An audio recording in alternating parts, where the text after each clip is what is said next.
Kuya, wag mo masyado bilisan ha. Di naman ako nagmamadali. Okay po ma'am, di naman talaga ako nagpapatakbo ng mabilis kasi priority ko ang safety ninyong mga pasahero ma'am. Wow naman, sana all priority. Tsaka ang galing naman itong helmet mo, may mic. Ako po ma'am, intercom po ang tawag dyan ma'am para maririnig ko agad ang sinasabi ng pasahero ko. Nice, ang galing naman. Di ko na kailangang sumigaw. Kanina ka pa bumabiyahe, kuya?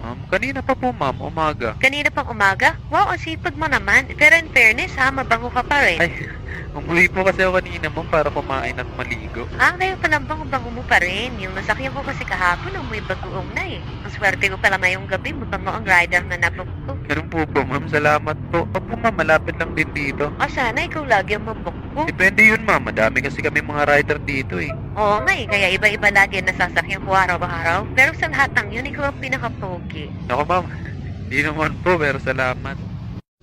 Kuya, medyo mabilis ka na ha. Kayakap ako ha, kasi natatakot ako. Sige po ma'am, hawakan na lang po. Sige. Oh, may abs ka kuya ah.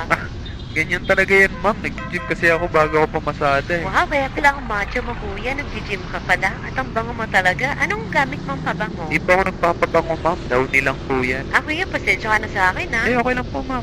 Baka you feel awkward na kasi ang kulit-kulit ko. Di naman po, okay lang po ma'am. Basta wag lang po kayong malikot. Sige. May girlfriend ka na ba kuya? Wala pa po, wala akong time dyan ma'am.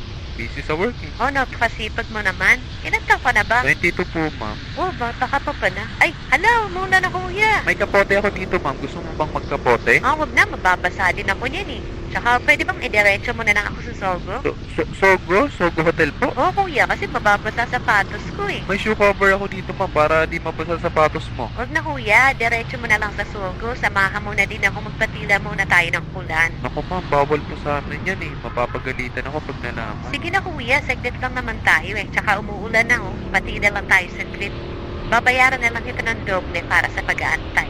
Sige ma'am, aantayin ko na lang po kayo sa labas. Hindi, samahan mo ako sa loob para makapagpahinga ka din muna. Masyado kang masipag eh. Naku ma'am, ibig niyo sabihin pati ako isasama niyo sa pag-check-in niyo? Oo, kasi siguradong lalakas tong ulan at saka para makapagpahinga ka rin muna. Pero bawal po kasi. Ay naku, akong bahala. Huwag ka mag-alala.